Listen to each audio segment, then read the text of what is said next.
مرة واحدة كده تصحى الصبح يقول لك جوجل ستيديا فاضت الموظفين وقفلت الشركة أصلا ومبقاش في حد شغال. يلا يابا فضلي الشركة دي، مفيش حد قاعد هنا. وفعلا القرار نزل نهائي، بس بيقول لك ما مشوش الموظفين، في حاجة هنا شغلوهم في جوجل الأساسية تبع خدمات تانية كده، وقال لك دول موظفين محترفين وما ينفعش نمشيهم. شايف بقى الشركات المحترمة بتعمل ايه؟ المهم دلوقتي نعرفه كده واحدة واحدة ايه هي الألعاب السحابية وايه هي أصلا جوجل ستيديا واتقفلت ليه وليه كل ده حصل. معاكم مصطفى من قناة بلاك سانتا ودي الويكي سانتا.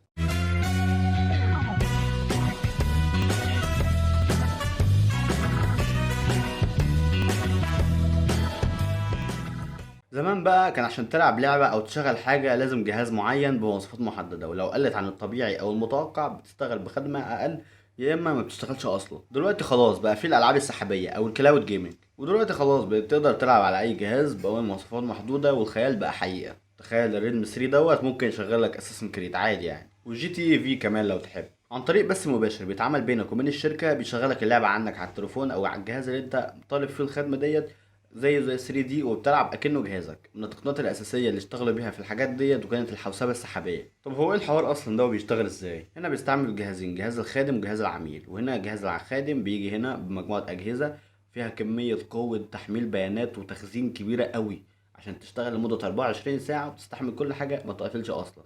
ويجي هنا للجهاز التاني اللي هو جهاز العميل او الكلاين، وهنا بيبقى جهاز الشخص العادي او اي جهاز مش شرط مواصفات معينه على فكره. المهم يكون بيدعم السيرفرات ديت. وهنا في جوجل ستيديا بيبقى يدعم جوجل كروم. وهنا بيستعملوا التي سي بي عشان يعمل خدمة اتصال ما بين جهاز السيرفر وجهاز العميل عن طريق اليو دي بي كوميونيكيشن، ودوت اللي بيسرع التجربة. وهنا اليو دي بي بيستقبل الاشارات من جهاز العميل، بيقسمها لحاجات صغيرة لحد ما توصل للخادم وترجع تاني، وهكذا. كل ده عن طريق التي سي بي، وكل ده بيتعمل في لحظات مش ثانية، انت ما بتحسش بيه اصلا يعني. وكل ده بقى باستعمال شبكة الانترنت بس، يعني مش ويل اللي هتشغله، اكيد عايز نط بيطير.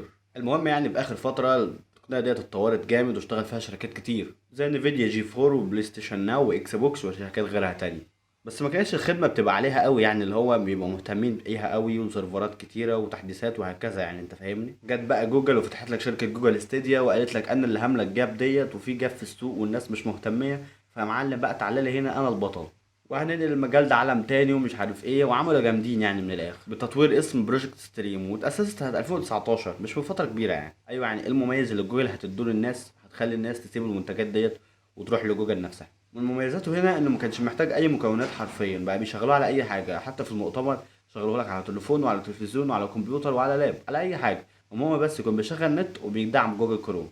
اعلنوا عنه في مؤتمر جي تي سي 19، وقال لك هنا بقى بيدعم في الالعاب لحد 60 فريم، وفي معالجات بتشتغل لحد 10 تيرا فلوبس، وهنا كمان شغال في ال 4K و HR. وقال لك كمان خلال فترة قريبة قوي هيشتغلوا 120 فريم و 8K. واصرف بقى ماركتنج بقى، واصرف 1000 هنا و1000 هنا وارمي بقى. وبص عملوا كمية اعلانات بنت لذينة ساعتها، لدرجة قال لك في اليوتيوب كمان لو انت بتتفرج على اليوتيوب بتتفرج على لعبة معينة، هيبقى في زرار كده تبع ستيديا نفسها، اول ما تدوس على الزرار هيروح مشغلك اللعبة اللي انت شفتها على اليوتيوب ديت، هشغلها قدامك على الجهاز اللي انت بتتفرج عليه. فاللي هو انت كانت حاجة رهيبة الصراحة، كانتش محتاج ولا تنزل اي حاجة ولا انك تحمل تطبيقات ولا اي حاجة، انت بدوس الزرار بيشغلك اللعبة. وخدوا بقى تسهيلات من كل حاجه بقى، اندرويد واي او اس وكروم كاست ومايكروسوفت كمان بالويندوز.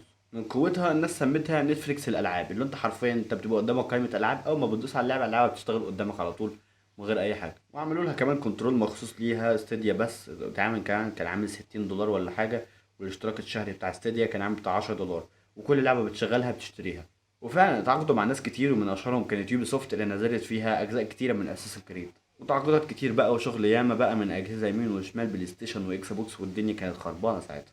لدرجه بقى في شركات بدات تشتغل انها تعمل العاب مخصصه بس للاستديا والالعاب السحابيه. قال لك بقى خلاص السوق ده هيحط راح حته تانية وتبقى حاجه منافسه للكونسول والبي سي. وهوب مره واحده الدنيا ضلمت في وشه.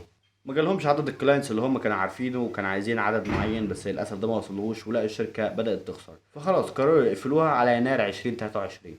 وخلاص هيرجعوا فلوس كل حاجة للناس اللي تقدر موجودة دلوقتي، وأي حد دلوقتي برضه مشترك في الخدمة يقدر يلعب لحد شهر يناير، لحد قبل ما يقفلوها بشوية كده. بس بالعقل كده يعني، بص الثورة اللي حاصلة دلوقتي في انفيديا 4090 وبلايستيشن 5 واكس بوكس سيريس اكس، مين اللي هيركز مع الكلاود جيمنج يعني؟